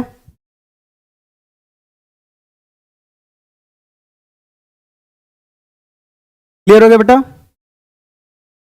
नहीं बेटा, इसमें नहीं लेना है 1/10 का पावर n 0, इसलिए नहीं लेना है क्योंकि यहां पे n इंफिनिटी नहीं दिया है ना, मतलब ये सीरीज n टर्म्स तक का समझा रहा था। क्वेश्चन में ये नहीं कह रहा था कि वो n इंफिनिटी की तरफ जा रहा है, ये सीरीज n टर्म्स तक का सम पूछा था, ठीक है ना, इसलिए n को इंफिनिटी नहीं लेंगे। अब जरा देखो, ये क्वेश्चन हम लोग करते हैं, यहां पर भी सेम स्ट्रक्चर बन रहा है, ध्यान से देखो, यहां पर भी सेम स्ट्रक्चर बन रहा है। स्ट्रक्चर क्या बन रहा है बताओ? यहां पर जो स्ट्रक्चर बन रहा है वो बन रहा है, क्या बन रहा है? 3/19, 33/19 square, 333/19 cube up to infinity, ठीक है ना, इनका सम बन रहा है, ठीक है। तो क्या तुमको ये दिख गया कि 3 रिपीट हो रहा है? दिख गया ना, 3 रिपीट हो गया, वेरी गुड, 3 रिपीट हो रहा है ना। जो रिपीट होता है इसको एस मान लो, और जो रिपीट होता है उसको क्या करो, कॉमन ले लो। लेकिन थोड़ा और दिमाग भी लगा सकते हो, तुमको फाइनली क्या बनाना है? 9 बनाना है ना हर जगह। याद करो पिछले क्वेश्चन में मैंने क्या बोला था, जो रिपीट हो रहा है उसको 1 बनाओ और फिर 9 मल्टीप्लाई डिवाइड करके 9 बनाओ। लेकिन क्या तुमको दिख गया क्या कि तुम डायरेक्टली 9 बना सकते हो, दोनों साइड 9 से मल्टीप्लाई कर, 3 से मल्टीप्लाई करके? बोलो, 2-3 स्टेप बच जाएगा तुम्हारा यार। देखो जरा, तुमने डायरेक्टली 3 मल्टीप्लाई कर दिया, डायरेक्टली तुमने 3 मल्टीप्लाई कर दिया और सबको 9 बना दिया। बोलो ठीक है भाई, ठीक है। अब जरा बताओ ये कितना हो गया? 3s, 9 को क्या लिख लोगे? 10 माइनस 1/19। 99 को सबको 10 के पावर में लिखना है बेटा, 10 स्क्वायर माइनस 1/19 का स्क्वायर। 999 को 10 क्यूब माइनस 1/19 क्यूब। अब जरा देखो, इन्फिनाइट टर्म्स तक का सम है ये, बस खत्म कहानी। देख लो, क्या ये 2 जीपी का सम बन रहा है क्या? ध्यान से देखो जरा, 2 जीपी का सम बन रहा है ये, ध्यान से देखो। 1 जीपी का सम बन रहा है 10/19, 10/19 का होल स्क्वायर, 10/19 का होल क्यूब। एक तो ये वाला जीपी बन रहा है 10/19, 10/19 होल स्क्वायर, 10/19 होल क्यूब। एक तो ये इंफिनाइट टर्म्स तक का सम बन रहा है, और एक बन रहा है जरा देखो, माइनस ऑफ 1/19, 1/19 स्क्वायर, 1/19 क्यूब। एक तो ये बन रहा है। समझ में बात आई क्या? बोलो, ठीक है। अब इन दोनों को अलग अलग से ऐड कर दो। चलो, इसको मैं यहां लिख रहा हूं, ऊपर यहां लिख रहा हूं, जरा देखो। इसका जीपी का फॉर्मूला लगा दो, 3s इक्वल्स टू, इसके जीपी का फॉर्मूला ए कितना है? 10/19 है, बहुत बढ़िया, माइनस 1 माइनस कॉमन रेशियो कितना है? 10/19, बहुत अच्छे, ये भी अप्लाई कर दो, साथ में माइनस। इस जीपी का कितना है बताओ वैल्यू? इस जीपी का फर्स्ट टर्म कितना है? 1/19 अपॉन 1 माइनस कॉमन रेशियो कितना है? 1/19, बस खत्म।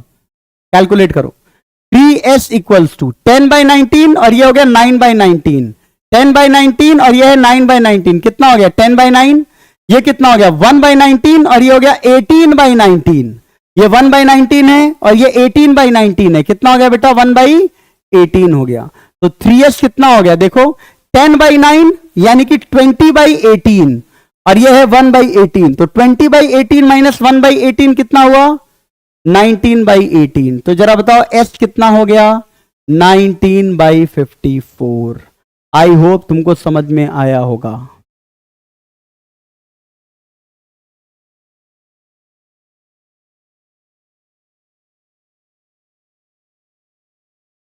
बोलो, क्लियर हो गया? पक्का? एक और इंपॉर्टेंट चीज मैं तुमको बताना चाह रहा हूं कि इस क्वेश्चन को तुम एक तरीके से और सोच सकते हो, ठीक है ना। इस क्वेश्चन को तुम ऐसे भी सोच सकते हो कि क्या तुमको यह दिख रहा है, तुमको मैंने एक बहुत इंपॉर्टेंट बात बोली थी, उस पर हमेशा ख्याल रखना। क्या तुमको दिख रहा है कि इसमें जीपी का कॉमन रेशियो इस्तेमाल हो रहा है? बोलो, जीपी का कॉमन रेशियो इस्तेमाल हो रहा है कि नहीं हो रहा है? देखो इसको सेकंड मेथड से बता रहा हूं तुमको। जीपी का मेथड 2 देखो, मेथड 2 इनोवेटिव मेथड है बेटा, और ध्यान रखने वाला मेथड है। क्योंकि ये इसलिए मेथड बता रहा हूं क्योंकि ये मेथड 99.9% लोग नहीं लगाते हैं, वही लगाते हैं जिनका रैंक बहुत अच्छा आता है। और ये लगाओगे तभी तुमको याद भी रहेगा कि इस तरह के क्वेश्चन में हमें अगर ये याद रहेगा तो बहुत सारे अलग टाइप के क्वेश्चंस निकल सकते हैं। ये क्वेश्चन देखो प्रॉपर जीपी का नहीं है, ये टर्म्स जीपी में नहीं है, लेकिन इनके कुछ टर्म्स जीपी में इस्तेमाल हो रहे हैं। तो अगर इनके कुछ टर्म्स जीपी में इस्तेमाल हो रहे हैं तो तुम क्या कर सकते हो, जरा ध्यान से देखना। देखो मैं क्या कर रहा हूं, मेरे पास जो क्वेश्चन है वो क्या है, जरा देखो।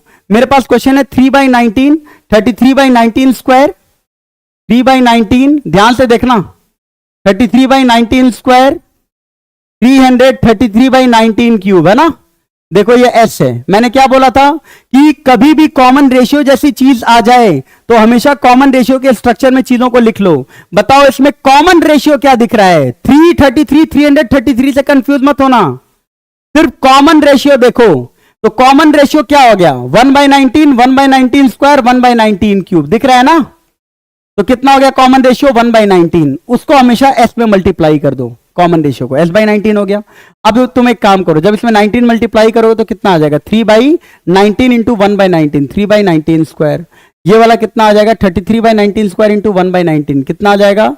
33/19 क्यूब, ठीक है ना। इसके अगले में कितना आ जाएगा जरा देखो तो, 333/19 का पावर 4। आगे लिखने की ही जरूरत नहीं है, ठीक है ना।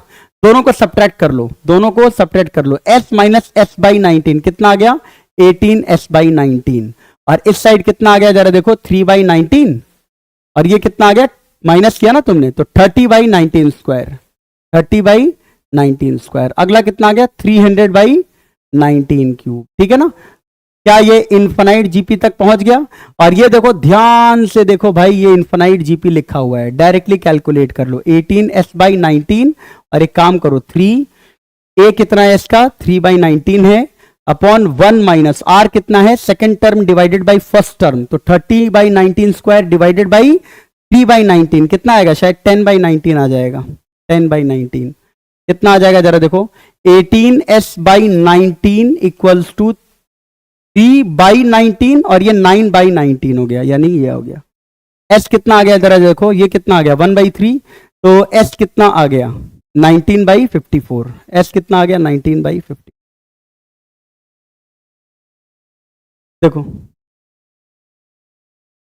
समझ में आया क्या? It's a very innovative solution, इसे आप ध्यान में रखना, ठीक है। और मेरी बात मानना, क्योंकि ये बच्चे बहुत कम इस्तेमाल करते हैं। आपका लाइव इंटरेक्शन जो होगा उसमें आप सुनेंगे बच्चों से कि किन किन बातों का ध्यान रखना होता है, ठीक है, कराते टाइम। तो ये सारी जो बातें बताई गई है ना, ये किताबों में नहीं मिलेंगे, लेकिन आपको ध्यान में रखना है जो बोला गया है। आ रही बात समझ में? तभी आप अपने रैंक को बढ़िया कर पाएंगे, बेटर कर पाएंगे। समझ में बात आ गई क्या कि ऐसे क्वेश्चन को ऐसे भी कर सकते हैं? बोलो, समझ में आ गया क्या आपको?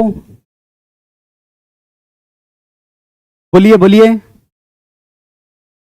आ गया? जल्दी बोलिए, आगे चलें, आगे चलते हैं अगले क्वेश्चन की तरफ, ठीक है। अगला क्वेश्चन देखो, ये बहुत बढ़िया क्वेश्चन है, लास्ट क्वेश्चन करा रहा हूं, 5-6 मिनट लगेगा, लेकिन बहुत अच्छा क्वेश्चन है और इसे सीखने को भी मिलेगा। नेक्स्ट क्लास में और अच्छे क्वेश्चंस करेंगे, क्योंकि आज थोड़ा थ्योरेटिकल पार्ट था, इसे क्वेश्चन थोड़ा सा बेसिक और थोड़ा एडवांस हल्का फुल्का हो पाया। अगले क्लास में एडवांस और थोड़ा और ऊपर की चीजों को हम लोग देखेंगे, ठीक है ना, बेसिक जाते हुए, ठीक है। आप जरा देखना, ये क्वेश्चन बहुत ही इंटरेस्टिंग, बहुत ही इंपॉर्टेंट सवाल है। आपका जब क्लास होगा ना, उस टाइम आपको प्रॉपर टाइम दिया जाएगा बेटा। एक्चुअली ये थोड़ा सा लाइव क्लास है, इसलिए इसमें आपको उतना टाइम नहीं दिया जा रहा है करने के लिए, ठीक है। लेकिन जब आपकी क्लासेस चालू हो जाएंगी तो मैं आपको हर दूसरे तीसरे क्वेश्चन में जो अच्छे क्वेश्चंस होंगे उसमें आपको पहले मैं आपको दूंगा करने के लिए, ताकि एक बार आप अपना अटेम्प्ट देख लें और उसके बाद मैं चीज़ों को एक्सप्लेन करूंगा, ठीक है ना। तो इसलिए टेंशन नहीं लेना है, ठीक है। उसमें आपको पूरा प्रॉपर टाइम दिया जाएगा, एकदम आपको टेंशन नहीं लेना है, एकदम बढ़िया से, ठीक है। यहां देखो भाई, ध्यान से देखो इस क्वेश्चन को क्या कह रहा है, पढ़ तो लो कम से कम।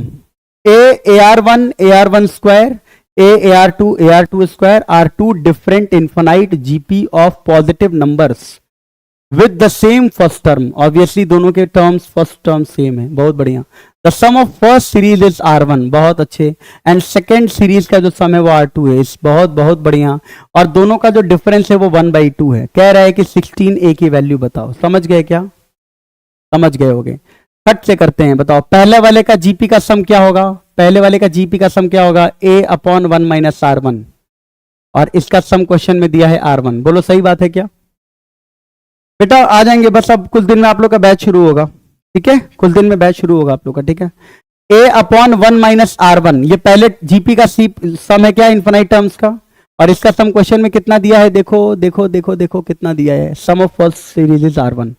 साथ में दूसरे वाले टर्म का सम कितना दिया है? देखो A/1 - R2, और A/1 - R2 का जो सम दिया है वो कितना दिया है बेटा? देखो R2 दिया है. ठीक है ना, R2. वाह, इसका मतलब अगर तुमने इसको मल्टीप्लाई कर दिया ना तो जरा देखो A कितना आ रहा है? R1 - R1 square. बहुत ध्यान से देखना भाई. और यहां पर जो A आ रहा है वो आ रहा है R2 - R2 स्क्वायर. इसका मतलब तो ये है यार कि R1 - R1 स्क्वायर भी A है.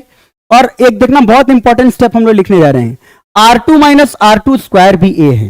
तो क्या तुम इन दोनों के मदद से एक बात कह सकते हो क्या कि x - x स्क्वायर बराबर A होगा जिसके रूट्स R1 और R2 होंगे? बोलो, क्या ये बात कह सकते हो तुम कि x - x1 स्क्वायर बराबर A है और उसको R1 और R2 क्या कर रहे हैं? सेटिस्फाई कर रहे हैं. मतलब R1 और R2 इससे क्या हो गए? रूट्स हो गए. बोलो, बस खत्म. ये सबसे इंपॉर्टेंट स्टेप था. जैसे ही तुमने ये वाली बात की ना, जैसे ही तुमने ये वाली बात की वैसे ही तुमको पता चल गया कि x square minus x plus A equals to 0 के रूट्स क्या क्या हैं? R1 और R2. और क्वेश्चन में R1 - R2 दिया है. इसका मतलब क्वेश्चन में क्या दिया है? Difference of the root. R1 - R2 दिया है, मतलब क्या दिया है? डिफरेंस ऑफ द रूट दिया है. और डिफरेंस ऑफ द रूट आप सबको बहुत अच्छे से पता होता है. क्या होता है बताओ? Root D by mod A. Mod A क्या है? 1 है यहां पे. तो जरा बताओ रूट D कितना हो जाएगा? डिफरेंस ऑफ द रूट का फॉर्मूला आप सबको पता है बेटा. Root D by mod A 1 है. D कितना है बताओ? Under root of B square minus 4AC. कितना हो जाएगा जरा बताओ? 1 - 4A हो जाएगा. B square minus 4AC. इसका मतलब R1 - R2 की जगह 1/2 रख दूं क्या? Under root of 1 - 4A. Square कर दो. 1 - 4A की वैल्यू 1/4. क्या तुमको बहुत आसानी से पता चल गया क्या कि 4A कितना है? 3/4. तो A कितना है? 3/16. A कितना है? 3/16. A 3/16 है तो 16A कितना हो जाएगा? 3. बोलो, क्लियर है क्या? क्लियर है? तो ये क्वेश्चन अगर आप इस स्टेप को नहीं लिखते तो ये क्वेश्चन आपका सरदर्द बन जाता. तो कभी भी कोई चीज रिपीट कर रहा है ना, जैसे कि मान लो मतलब ऐसा कुछ इक्वेशन है कि अल्फा माइनस अल्फा क्यूब बराबर n, beta minus beta cube बराबर n, gamma minus gamma cube बराबर n, delta minus delta cube बराबर n.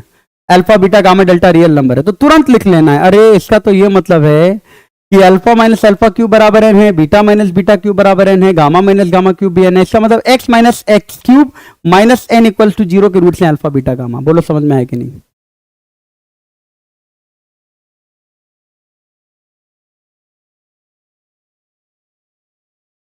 समझ में आया क्या?